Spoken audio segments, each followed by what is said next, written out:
Welcome once again to another Johnny Torch live broadcast, number 120, our 120th live broadcast. And today we bring you Torch News Roundup number 111. So go out there and make a wish, all of you who are listening and tuning into this week's broadcast. I'm your host, Johnny Torch, yet again on the only way to spend your Saturday here with us on Johnny Torch Live and the Torch News Roundup. The Torch News Roundup, of course, as always, brought to you by The Adventures of Bullets Bourbon Comics. As you can see, that glorious logo in the middle of the screen there, that is our cover for our latest issue, The Street of Dreams, The Adventures of Bullets Bourbon issue 4. And still working diligently on issue 5, and I'm still on schedule. My timetable is to try to get the book finished coloring by the end of October. Then I will have probably a month or so to letter it.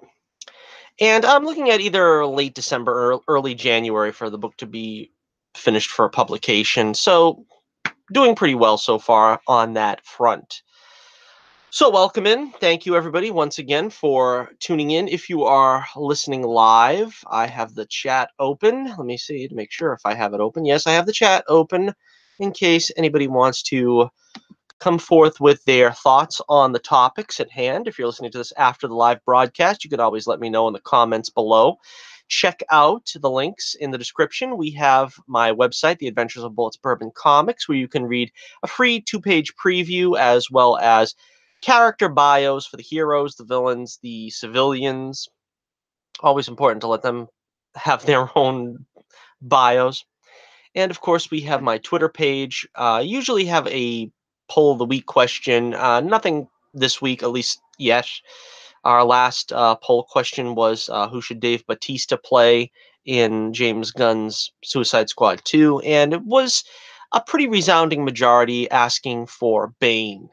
So that was the winner of last week's poll, if you are interested. But, keep checking out our Twitter page periodically for more poll of the week questions. Okay, so we got a big show this week. We got a big show coming up right now. And, let's begin. Hold on for a second here.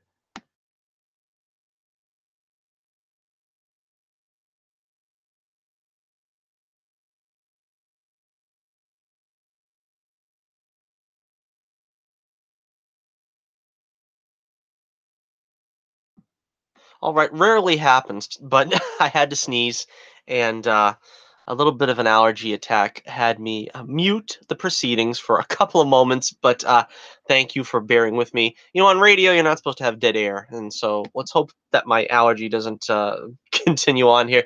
Here in the Torch Tower, high above the stately metropolis below, it's beginning to feel a lot like autumn, and that kind of cold, rainy air always gets to my nose. So there you have it. All right, so let's get into the first story. First, we're gonna take a look at some pictures from the CW Elseworlds crossover. This is I guess you'd call it a poster for the season crossover, and man, does that look awesome! I mean, give me a break. I wasn't expecting this. When they said Elseworlds, I was thinking, well, what does Elseworlds really mean in this context? Because they're doing the multiverse thing, and typically in comics, Elseworlds means it didn't really happen. Like, you know, uh, I can't think off the top of my head of an example in the comics, but Red Sun, for instance, Superman, the Red Sun graphic novel. I believe that's considered Elseworlds because it's like a one shot that doesn't have any basis in the ongoing lore, but it's a story that's segregated to its own continuity. So when I heard that this is going to be called Elseworlds, I'm thinking this crossover might have nothing to do with established continuity in the CW series. Is this just going to be the Elseworld Flash, the Elseworld Arrow, and that means that they're not going to come into contact with the actual, multiverse version? Or is this just another member of the multiverse where on this Earth, obviously Stephen Amell will be the Flash and Grant Gustin will be Green Arrow? I guess the questions still abound. But look at this poster. This looks great. I don't know why, but I think maybe they fooled around with the costume a little bit when they gave Grant Gustin a new Flash costume this season to make it look a little more suitable for Stephen Amell wearing it. But to be honest with you, it looks better on Amell. I mean, when they put that helmet on Grant Gustin, for some reason his noggin looks huge. There's no other way of saying it. It looks like a crash helmet built into a mask. And the Flash mask should look like a cowl, sort of like Batman has sort of a pull over the head type thing. That's what I would expect from a Flash costume, but I don't know why his helmet, why his mask is so helmet shaped. But anyway, yeah, I'm really excited about this. It looks great, and it's going to be fun seeing them play each other's characters. And like I said, the costuming looks great. Gustin looks great as Green Arrow. Mel looks great in the Flash costume. I was saying, hopefully, this means Melissa Benoist will be wearing the Black Canary costume, or a Black Canary costume, seeing as how they've been several of them at this point. But this is getting me very excited. I have a feeling that this crossover, because it's going to introduce Batwoman, the fact that they're doing Elseworlds and they're switching the characters here, I have a feeling this is going to signify the introduction of Batwoman as being the only Bat family member on this world. That would very easily wipe away any kind of having the shadow of the bat, so to speak, lingering over the production, because everybody will say, where's Batman? Why isn't Batman showing up? Is Batman going to come into it as a guest star? They want to avoid all that, I'm sure, after what they went through with Superman and Supergirl. So the way to get around all that and the way to get away from it all is to just make Batwoman the only Bat figure on this world. And I think that's what they're going to do. Of course, they could make it a little more interesting and say Batman was killed in this world. That would make it a lot easier to explain her origin. I mean, why she chose a bat to be her symbol. Of course, Batman choosing it because of, criminals or a cowardly and superstitious lot, but it would make more sense if they had a Batman in that universe who possibly passed away. Maybe he disappeared. Maybe she'll have to find him. That might make for an interesting overall story arc. And you could have maybe other members of the Bat family show up from time to time. But let me know what you think about this poster. What thoughts do you have about the CEW's Elseworlds, this season's crossover? It looks to me like it's going to be really, really good. It looks very exciting. My main concern is, like history has taught us, when they do a crossover for some reason, that's where they focus to put all the relationship drama. So I don't know if I can expect that to, are we going to have to endure a lot of relationship drama in this instead of just having a kick butt, fun, crazy multiverse thrills and action saga? I don't know. That's what my concern is. I'm not sure. So let me know in the comments below what you think. We've got some more photos from the crossover here. This was a photo of the Kent family, apparently. We have Melissa Benoist, we have Tyler Hoechlin, and we have, I knew this was going to happen, I can't remember her name, the new Lois Lane that is going to be part of the Superman family. And they're apparently on the Kent farm. This is going to be the Kent farm. Does that mean we're going to see Ma and Pa Kent? It's a possibility. In a lot of versions of the stories, they're still alive. I don't think they are in this version. Otherwise, why didn't he leave them with... I mean, why didn't he leave Kara with Ma and Pa Kent? That's kind of why he left her with the Danvers in the original Silver Age continuity of, Superman, was that he left her with the Danvers because he trusted them as friends, and Ma and Pa were long gone. So that might be what they're doing here. Interesting, I like the looks of it. The farm, going back to the farm, going back to Smallville is always fun when you're doing Superman lore. And Melissa Benoist, of course, we haven't seen her in Smallville, I don't believe, during the whole 4 seasons. We're beginning the 4th season of the show. And, it seems to be I don't know where this started, but it seems to be like a tradition to put Lois Lane in purple. They did that in the animated series, so I imagine that's kind of what they're basing why she's wearing purple here. But I think even back in the 80s, when they had the 80s cartoon, wasn't she wearing like lavender or something? I don't know, just something about the color purple that I identify with Lois Lane. I think a lot of us probably do. And like I said, she has a very Margot Kidder-esque look about her that should make her, a quick fit with the series, with the DC CW verse, the Arrowverse.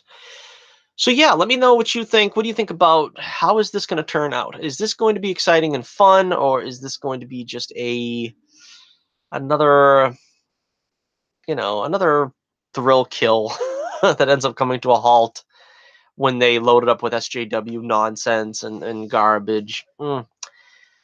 I don't know. It's getting very disheartening, really, to be honest with you, to try to follow these series. I'm not doing This Week in Comic Book Television this season because honestly, not enough people watched. I would get, maybe if I was lucky, 3 or 4 views. Not really enough to justify a series all season. I will do at the end of the season a wrap up video like I did for this past season, where I kind of ranked all the shows the way I thought they came out, in order. What the problem is, I'm just going to give a brief update of how I felt, because the the premiere episodes of, let's see, Flash, Arrow, and Black Lightning, and The Gifted have been out already. We've got Legends of Tomorrow, and I think that's it. Yeah, Supergirl was already out as well. So I don't know. Just to give a brief update, I'm kind of enjoying the Flash the most. They got Nora on as the daughter from the future, and she's kind of estranged from Iris, which is an interesting choice. I think that's a good way of getting us, kind of on Iris' side, because let's be honest, Iris was very annoying last season. I mean, very annoying. I mean, I don't hate the character. I mean, Candace is great. I don't have a problem with her as an actress, but it's the character that's kind of annoying. It's the same thing as with Felicity. When they try to put a little too much emphasis on Felicity, and I like Emily as well, but when they put too much emphasis on these characters, it just is a letdown to the story at large, what they're trying to do. And so this season, I think they might have a good shot at elevating Iris to being something, a constructive member of the plot, between what's going on with her and Nora. And we've got her back as a reporter, which is very good. We got the Killer Frost thing that's going on. Very, very interesting. I like to see where they're going to take it. I seriously hope they're going to, you know, make Killer Frost someone to fear again. I felt like she was sort of like a zany auntie in last season. And that's not the way I want to see Killer Frost. I don't want to see her hanging out with the guys. I don't want to see her, writing little notes to Caitlin. I want her to be a formidable force, a force of nature. I want her to be someone that they're afraid to let out. But when they do have to, there's ramifications, and that Caitlin shouldn't necessarily want her let out. And we've got the storyline with her father. We've got Ralph back as a series regular, which I like Ralph. Um, I think they've used him well so far. So anyhow, Flash is doing really good. As far as Arrow, I'm not really looking forward to seeing Oliver in jail all season. I'm a firm believer in the law, the Ferrigno law, which is you have to see the hero in costume twice an episode. And with Amel in jail, with Oliver in jail, it's not gonna be a full season of Oliver as Green Arrow. I don't know how they're gonna tap dance their way around, the whole world now knowing that he's Green Arrow. I hope they can do it, you know, gracefully. The whole thing about Oliver's secret identity has been like nuts this whole series. He's killing to protect his identity, but then again, he's got other people taking the fall to protect his identity. It's really nuts trying to, and now they like completely destroyed his identity. So I don't know how they're going to do it. We've got Felicity with the nose ring. That really cracked me up. And Wild Dog, I love him. I love Renee, one of my favorite characters. He's back. The thing that bugs me, and I said this on Twitter, the thing that bugs me is the problem with Arrow, their writers are, they always have to, they kind of have to ruin a character in order to elevate another character. We've seen this happen with Renee last season, where they kind of made him the Judas, you know what I mean? And it's really like, why do we have to make the fans like turn on him? Why do we got to root against him? I like him. I don't want to root against him. And it's like I couldn't stand him last season. He was just so aggravating to watch. And I'm glad that, I like the actor and everything. So I'm glad that they're making Renee a positive character again. And I feel like they're going to do that though with Dinah, because they did that with Laurel. They made Laurel unlikable in the second season, and that kind of is what elevated Felicity. Everybody loved Felicity because Laurel was such a pain, and then they really never salvaged Laurel's reputation after that. They tried, and the Felicity fans sort of overtook them. Now I think the Laurel fans are desperate for, you know, vindication for Laurel slash Black Canary, which I don't understand, because this Laurel is not Laurel, no matter how many ways you want to paint it. This Laurel is, damaged goods. This is not going to be the Laurel that you remember. I want to see, Katie Cassidy still have a big role as Black Siren, but I don't want her to be portrayed as just plugging her into everything Laurel was. And so I have a feeling they're going to boost this Laurel in favor of her over Dinah.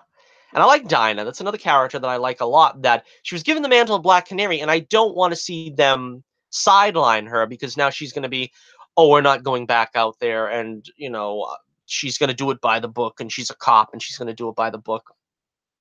No, let her be Black Canary. Let Black Siren be Black Siren.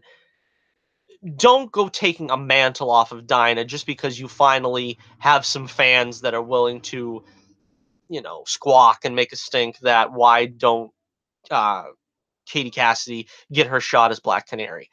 She had her shot. They bungled it. Now she's Black Siren. Keep her as Black Siren because I like her as Black Siren, and let Juliana Harkavy do her thing as Black Canary. That's the way I see it. I'm doing a brief. I'm trying to do a brief synopsis here of the if you just tuned in, of our premiere episodes. You could tell I miss not doing This Week in Comic Book Television. Maybe I'll just do a small segment if I can, but these things will bloom over time into being really big if I don't nip it in the bud, as Barney Fife would say. Okay, so Supergirl. This is the one that I wanted to talk about the most because, as you know, or you may not know, I've got the Supergirl Please Punch a Big Robot campaign in full swing. Every time I tweet about Supergirl, I put in the tweet, Supergirl Please Punch a Big Robot. And if you haven't yet, check out, it should be in one of my playlists, I think, where I did a video talking about this campaign, Supergirl Please Punch a Big Robot, where I want them to seriously tone down the social justice in the series. I seriously want them to focus on fun and humor and lightheartedness.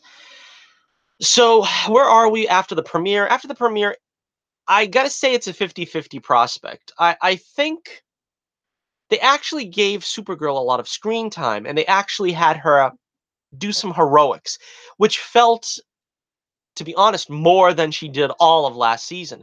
Last season, to me, was a snore. It seemed like a snooze. Same thing with The Flash. I don't know what it was about those shows last year, but they felt like they were like on autopilot and just cruising the whole way. I can't remember anything interesting happening. I know at the end, it kind of came to a head at the end last season with Supergirl and the Samantha plot, all came to bear. And I liked Samantha and that kind of storyline they were doing, but it was just too long and drawn out and kind of boring the whole season last season. So this season, it feels a little more faster paced, at least the first episode. They had the Nicole Maines character appear, the transgender character that they're making a hoopla about. And she didn't take a whole lot of screen time. She took about the normal amount of subplot time, which is okay, but I know they're gonna dominate screen time with her the way they did Maggie and I can't remember her name now. What was Maggie and Kara's girlfriend, Kara's sister's name? Anyway, that subplot took up way too much time, and I can imagine the Nicole Maine subplot is going to get into that very heavily. And so it didn't happen yet, but I'm sure it's going to. That's what my concern is making a full blown social justice attack on the show again with talking about the plight of being transgender and all that. These things are supposed to be fun. These things are supposed to be for kids. And I don't see that as a subject that really needs to be in a kids action adventure series. And so that was kind of on the plus side. Now the negative side was the way they did it was very obvious that Supergirl woke up the morning after the election, the presidential election last time, and found out that America was terrible. That's basically it. That's basically what the whole plot is. She thought that America was going to be a better place and everybody's getting along. And gee, I don't have to work so hard anymore because it's a utopia. But then, gee, all of a sudden, she woke up and it dawned on her. She got woke. It's like, what's going on with the world? I mean, gee, people are actually, prejudice and they hate each other. Gee, I didn't know that was going on. And it's very obviously a parable of what's going on with these woke leftists in America, just coming to see America as this terrible place all of a sudden.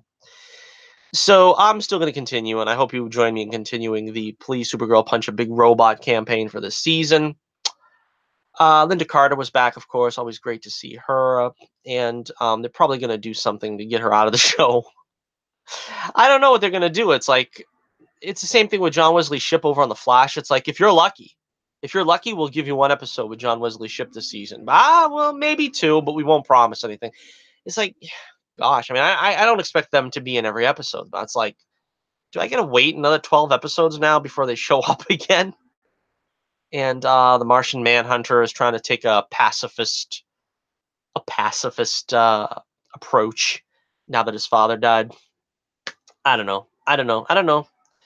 I'm hoping. Black Lightning. Black Lightning is Black Lightning. I mean, it just like I said on Twitter. I like the family dynamic, the family aspect, and there's a lot to be mined in that. But they have to work as a unit. I mean, we got Thunder, and it's like she got the lesbian, the prerequisite CW lesbian relationship going on, and then we got the mother is taking care of the kids in the pods.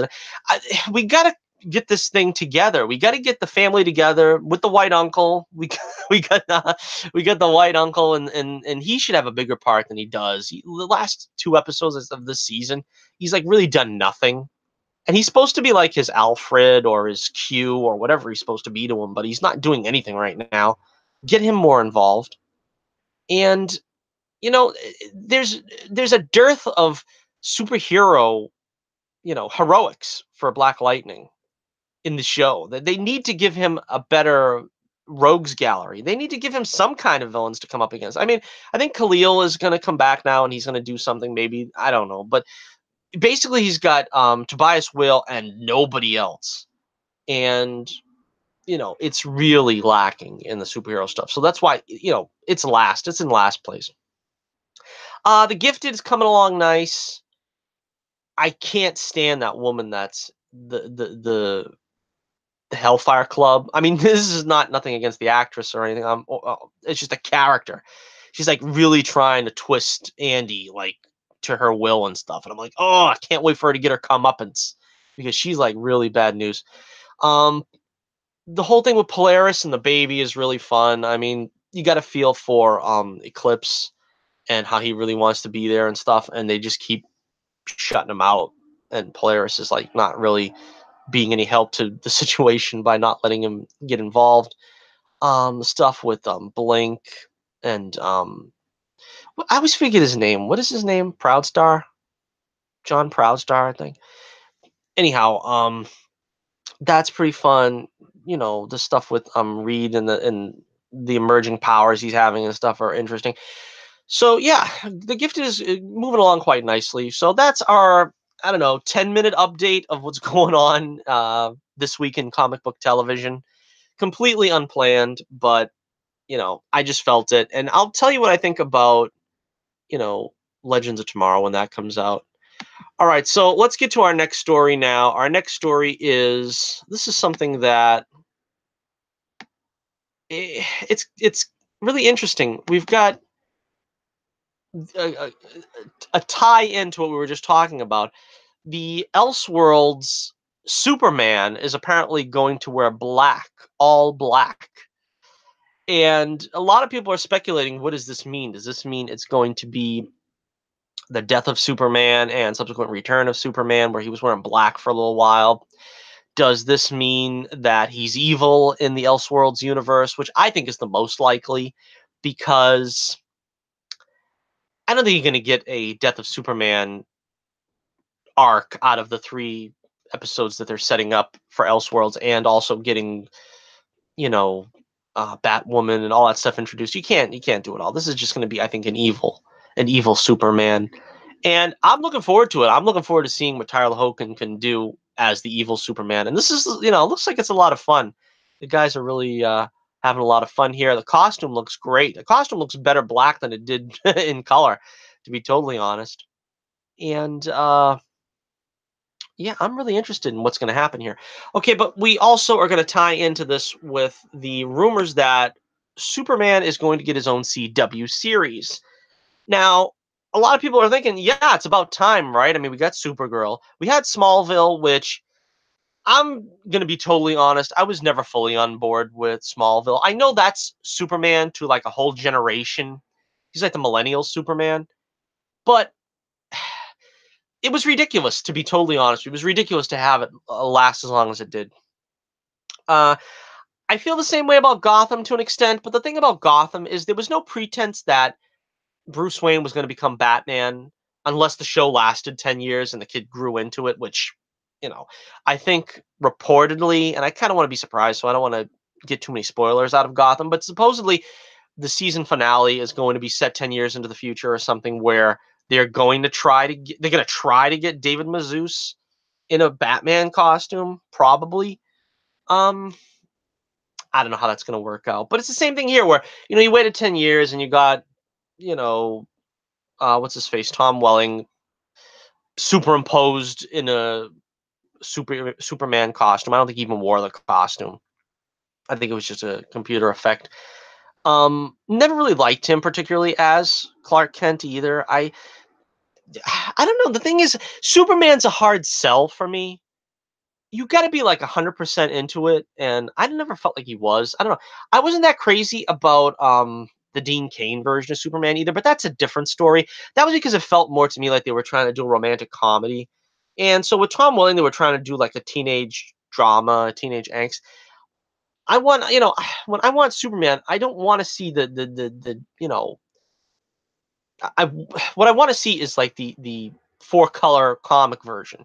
They had that with Christopher Reeve. They had that with Gerard Christopher. I think even Brandon Routh pulled that off pretty well. It was a bad movie, but he was okay in it. And Henry Cavill just hasn't been allowed to play a good Superman. But you know, judging from Justice League, I think he'll do all right if given the proper role. Anyway, not to digress too much here, but I think they wanted to stay away from a Superman series because Smallville was still in people's minds. You still, of course, have people calling for Welling to get a role in the shows. Michael Rosenbaum, which you know, I liked Michael Rosenbaum's Luthor. He wasn't bad. Um, it's just that, you know, again, I like the goofy Gene Hackman version best. But yeah, Michael Rosenbaum was good. I won't say anything negative about him, but All right, let's get to the story. All right, a new report suggests that the CW is considering launching a new Superman TV series. It's claimed that this year's Arrowverse crossover event, Elseworlds, will essentially serve as a backdoor pilot to the show. Its ultimate fate will depend on how viewers respond to the characters in the event. Tyler Hoechlin was introduced as the CW Superman back in 2016 when he first appeared as a guest star in Supergirl Season 2. The actor was universally praised for his portrayal of the Man of Steel, which seemed to channel the classic Christopher Reeve like no other version seen before. That's true. Like I said, I think he was the most closest um, in recent times. Like I said, I like Gerard Christopher, and Cavill would do good. But I think they wrote him well, Superman in Supergirl season 2, and I think Hoagland is a natural for that. He's set to return in this year's Elseworld crossover and will be accompanied by Elizabeth Tulloch as Lois Lane. Of course, that's who the name is. I missed Elizabeth Tulloch.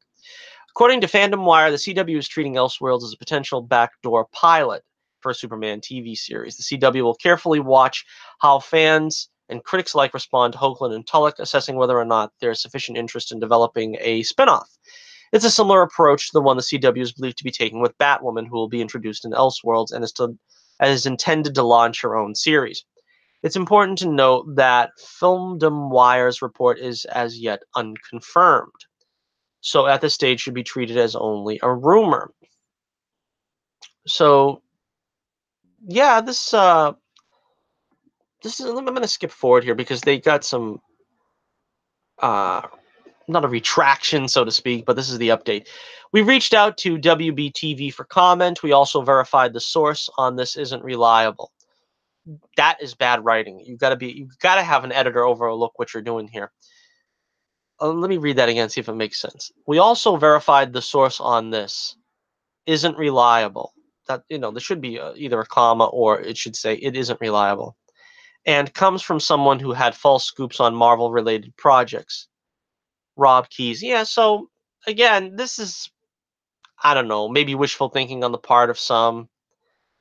I don't know. Humberto Gonzalez, El El Miambi. He's famous for getting scoops behind the scenes and stuff, and he is debunking this as well. In a tweet, he says, "No, Superman is not getting his own TV show on the CW. That Fandom Wire report is inaccurate. He will appear on Arrowverse Elseworlds crossover, and that's it. Not a backdoor pilot attempt either." So, unfortunately, I'm inclined to agree. It's probably not going to happen. But the thing that interests me is, what do you think? Do you think Superman should get a TV show after all this time? He had Smallville, which was, I guess, a half-hearted attempt at a Superman TV show. He had the Adventures of Lois and Clark. We had Superboy. We had the Adventures of Superman. So it's probably about time that he gets a TV show again because Superman's been a mainstay on television for quite a while. And it looks like they got the perfect setup here. They got the perfect setup for a good Superman TV show. Depending on how it works out with Lois, Elizabeth Tulloch playing Lois, like I said, the chemistry is going to have to really be what counts. But what do you think? Do you think CW could do it, or do you think they're going to ruin it? Do you think, as I think, they're going to ruin it? Because if they put Superman on, I don't know if they have room for the SJW agenda in Superman. Superman is mom and apple pie. You know what I'm saying? I don't know what they could do. They completely twisted Supergirl into an SJW feeding frenzy. You know what I mean? That's an SJW fest. Black Lightning, they get the whole Black Lives Matter thing. Batwoman is obviously going to take on the LGBTQ burdens that all the other shows are still holding on to. Uh, the Flash is probably the least SJW heavy. Legends kind of toys with it for a while. They dip their toe in the water, but yeah, I don't know. I mean, what could they do with Superman to ruin him? That's a hard character to ruin. I mean, you either get him right or just don't do it at all. So I don't know if I would want to see them do a series on CW because Bertolante's the one. I mean, we really need somebody else in charge of these things than Greg Bertolante. But I don't know. It's getting harder and harder to watch these shows. I'm telling you, they're really getting to me at this point because a lot of people. I mean, that's what started Comicsgate. Comicsgate was I'm tired of sitting through these comics that are telling me how bad the country is, how bad I am as a conservative Christian. And, I want entertainment. That's all I want is entertainment. I don't want them preaching to me. And so that's the way I am now with these CW shows. It's like, can you just give me entertainment, please? I don't want to hear racism on Black Lightning. We should be past that in the 21st century. I don't want to hear about the LGBTQ on Supergirl. I'm tired of hearing about this. I mean, it's like, do we need to have hot lesbian couple on every single show? The, you know, the um the demographics don't support it. That's the whole problem. And so I don't understand why, you know, we're just going further and further down the slog of SJW politics with these shows. And of course, Supergirl, as I said, being a metaphor for Trump America. I think you're going to see the same kind of comic skate, you know, resistance to the CW shows having superhero propaganda, just the way you see it in comics. I don't know why it hasn't happened already, because a lot of people are more inclined to say, I'm not watching it and turn it off. But I mean, you would do the same thing with the comics. I haven't bought comics in 20 years. And, I certainly wasn't going to when I heard how bad they were. So I don't know. I mean, why would you do this big effort to save the comic book industry and not try to save comic book television? Because our heroes are going to be tainted by this. And also the Netflix shows are going down, which we're going to be talking about right now. But let me know what you think in the comments below. What is going on here with our comic book television? Are you interested in a Superman CW series, or do you think, like I do, that they probably will ruin it and it'll just get all uber political? And I don't know. Do you want to give them that opportunity? It's up to you. The ball is in your hands. Let me know. Or do you want them to take a non-political approach to these shows and sort of get off the SJW high horse now and give us some real entertainment in our superhero properties? All right, so as I said, we are going to talk about the Netflix. How's that for a segue? The Netflix shows Iron Fist and Luke Cage have been canceled. Yes, it was just announced yesterday, last night, deep into the night, as a matter of fact, that Luke Cage would, in fact, not be returning for another season, for a third season. Now, I think obviously what happened was they knew they were going to cancel both of them, but they canceled Iron Fist first, because if they canceled Luke Cage first, then everybody's saying, Iron Fist was terrible and you canceled Luke Cage. Well, all right. Now you're happy. We got Iron Fist Cage. We got Iron Fist canceled first and Luke Cage canceled second. But the fact remains they're both canceled. Um, I did reviews on both shows. I think both shows were pretty good. That's about the best compliment I could make for them. They were pretty good. Uh, Iron Fist, I felt, lost a step because they made him a supporting player in his own series, and it looked like it was more setting up Daughters of the Dragon, and Davos was infinitely more interesting than Danny Rand. For Luke Cage, I don't know what they were trying to do. By the end of the season, they made him like a godfather, the godfather of Harlem, and we had the whole escapade with Black Mariah and Shades, and it kept me engaged. But like I said, I don't know. I don't know.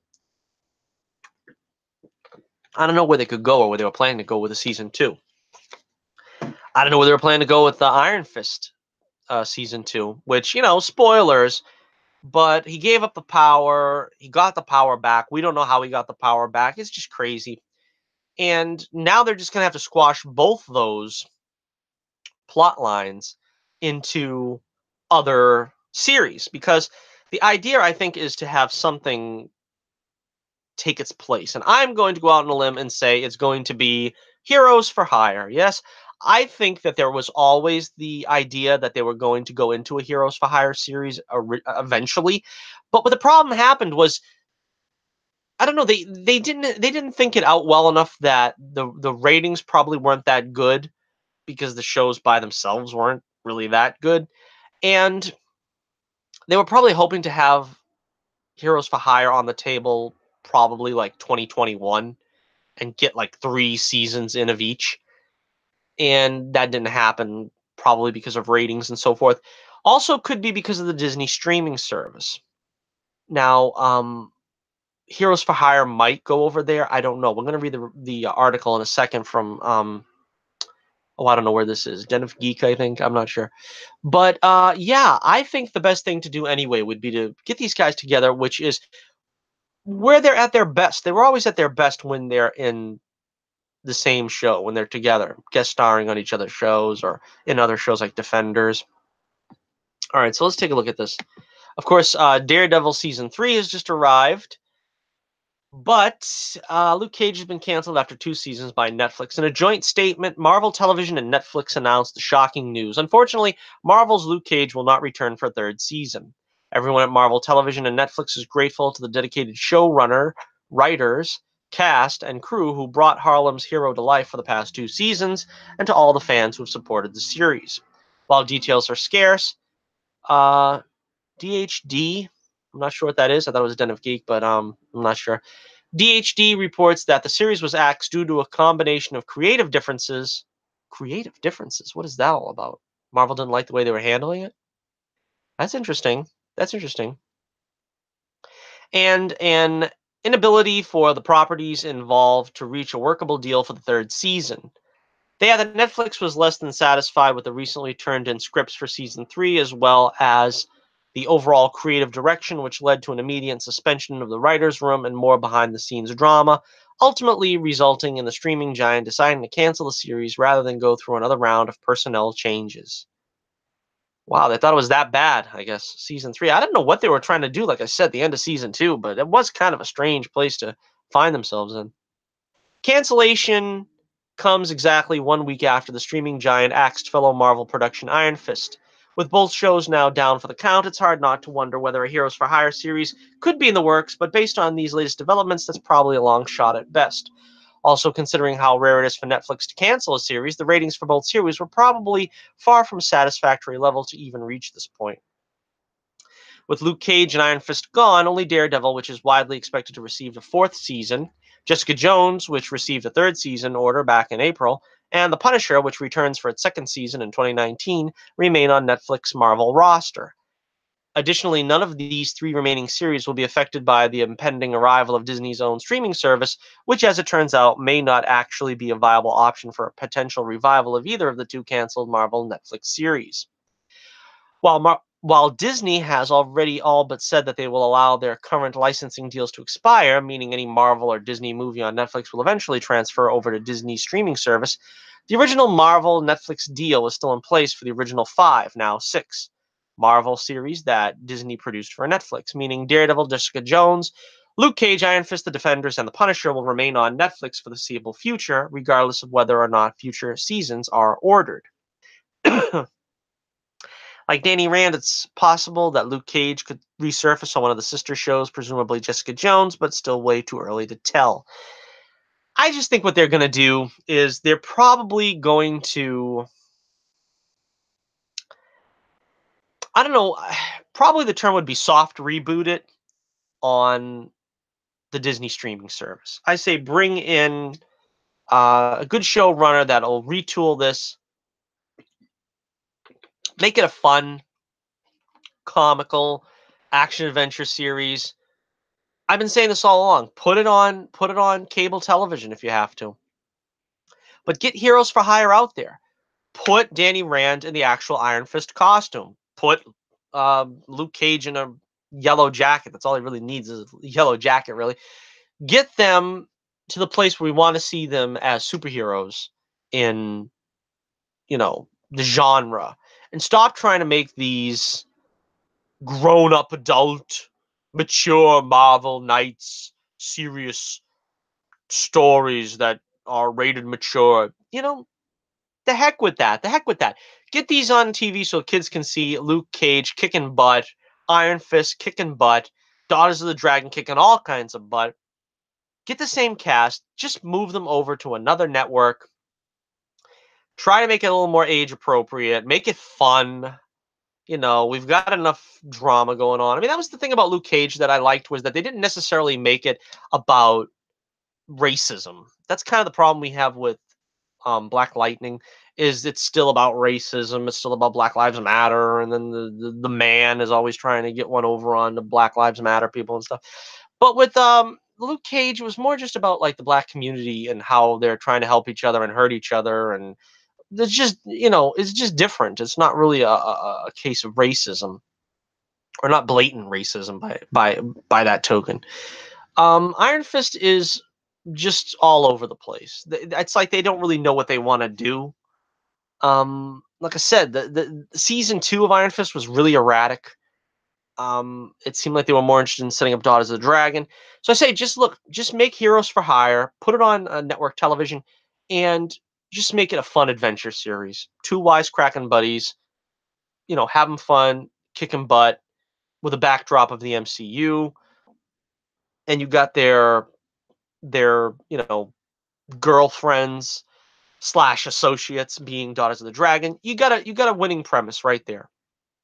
So let's hope that they do that. And let me know in the comments below. What do you think? What do you think is the future for Luke Cage, Iron Fist, Heroes for Hire? Are they coming back? If they come back, where are they going to come back? If they come back, when are they going to come back? I would like to see this cast return. That's the only thing I know, though. I would really like to see this cast return. And, the MCU has recast roles before, but never like on a grand scale reboot. That's why I'm curious as to what they're going to do with the Inhumans. I imagine they're going to recast, but is it going to be a reboot to the extent that they don't want you to even remember the TV show, which probably wouldn't be hard because I don't think anybody remembers it really. But yeah, that'd be really interesting to see what they do. Are they going to reboot it entirely? I hope not, but I do want to see an incarnation of Heroes for Hire ASAP. All right, so let us move on now to our next order of business. Here's a television show that is on the way. We have the Alfred. Oh yes, everybody was asking for this, the Alfred Pennyworth series. Yeah, that's right up there with the Aunt May series that we're hoping to get about the diaper days of Peter Parker. But let's see, Bruno Heller and Danny Cannon, the masterminds behind Batman's prequel series Gotham, are staying in the DC universe a little longer. Epix has made a straight-to-series order for Pennyworth, the story of Batman's butler, Alfred Pennyworth, and how he came to work for the Wayne family. Pennyworth will be a period piece set in London in the swingin' 60s. Yeah, baby. The official Pennyworth synopsis as follows. Pennyworth follows Bruce Wayne's legendary butler, Alfred Pennyworth, a former British SAS soldier in his 20s who forms a security company and goes to work with a young billionaire, Thomas Wayne, who's not yet Bruce's father, in 60s London.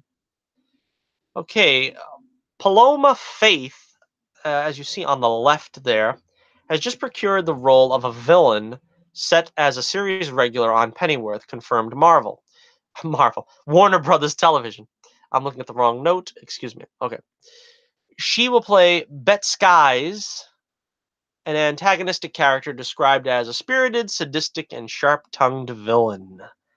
I think she's like the British answer to Lady Gaga over there. I'm not sure. I've seen a lot of pictures of her, and she looks different practically in every picture.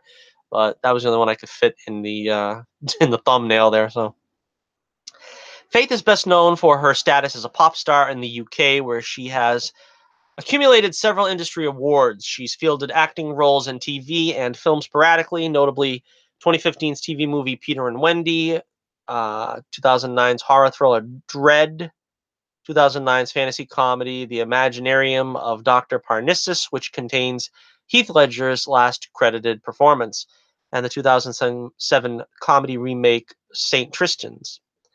The series recently found its title character in the middle here of the screen in the form of Jack Bannon, who was in The Imitation Game and Ripper Street. As for what we can expect from young Alfred, the official character description reads, Alfred Pennyworth is a boyishly handsome, cheerful, charming, clever young man from London, honest, open-faced, and witty.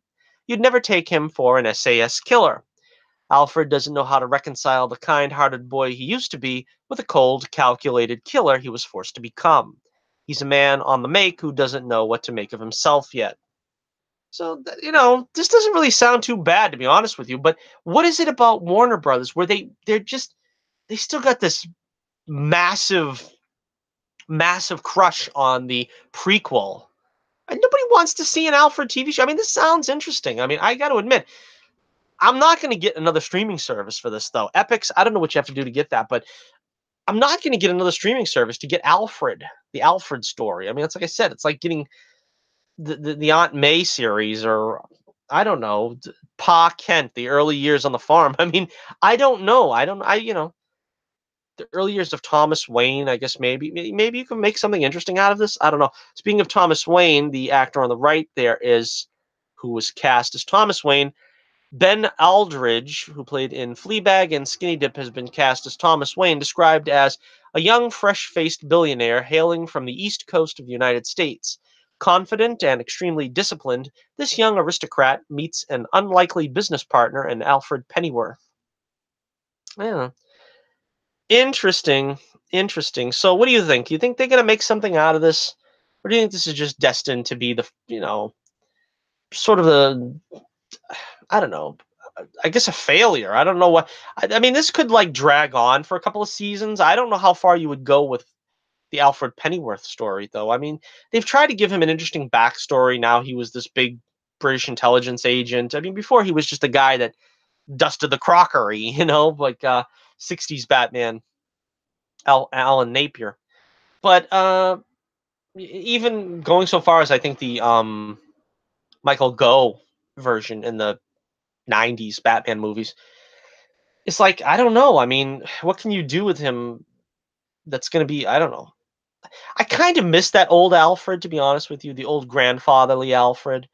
But, you got to remember your grandfather, well, those of us of a certain age, your grandfather was in the wars, World War II, Korea, Vietnam, and he still came out as a kindly grandfather. So, you know, I guess, I could still see maybe Michael Gough being in the British intelligence, I guess, back in the day. It's just like, they try to make it like an action adventure series with him, though. I don't know if I can believe that. I mean, I really don't see like Sean Pertwee's Alfred.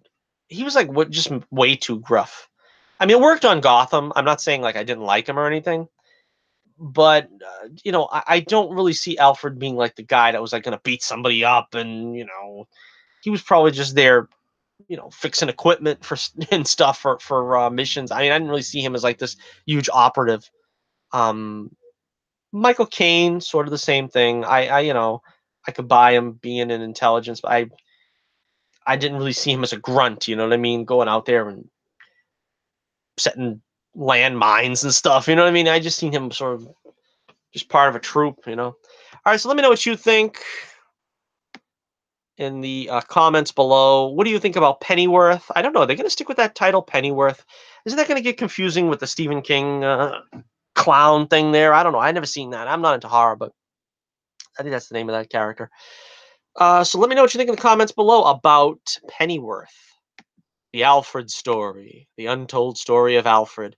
Should be just as interesting as the untold story of the Parkers and the Webb Spider-Man movies. Yeah. All right, so our last story of the day here, we're going to talk a little bit about Rambo 5. Da-na-na, da-na-na-na. I remember when I was a kid, I must have told this story before, but I bought the soundtrack to Rambo 3. I was so excited to get that theme song because the Rambo 3 movie just came out, and they barely had it on the soundtrack. And I'm looking at the liner notes, and the composer, I think is Jerry Goldsmith, was saying, "Oh, we didn't want to lean on the theme song too much this time. We did that in the last two movies." I'm like, "Yeah, thanks a lot. That's part of the whole thing, Rambo. He's got to have the theme song." But anyway, we got a couple of looks at Stallone as Rambo. Of course, Stallone, I got to hand it to the guy. He still looks good, and he's not afraid to keep going back to these old characters, just like Harrison Ford. He's got Creed 2 coming up. about a month from now. Wow, that's coming up fast.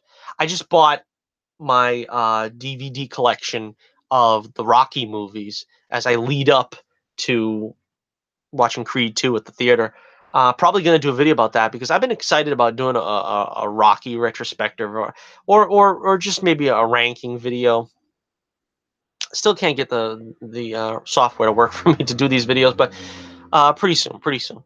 Also got Creed, which was cheap as well. They're very cheap now because they don't come with any extras. They're cheap to get, like the Rocky series. Only Rocky Balboa comes with all 6 movies. Only Rocky Balboa comes with extras, which is because I guess they were printed on the disc.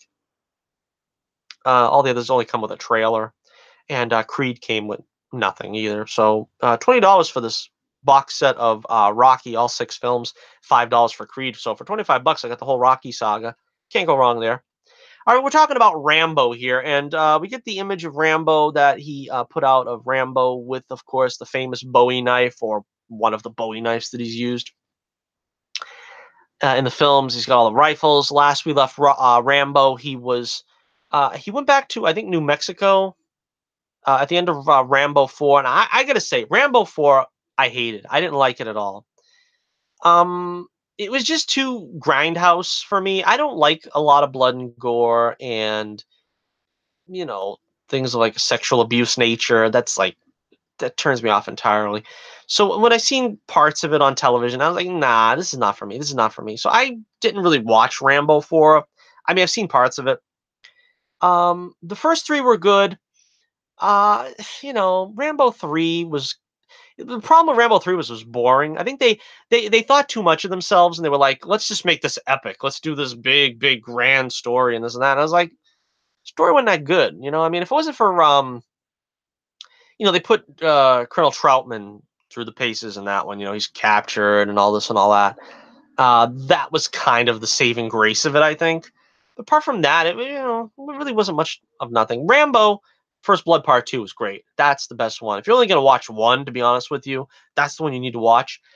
First Blood, it's a good movie. It's one of those things where, this is before it became Rambo, you know what I mean? Where it's just like a drama. And if you're expecting it to be like this, big action blockbuster, it's really not. I mean, there's a lot of action in it, but it's a drama first.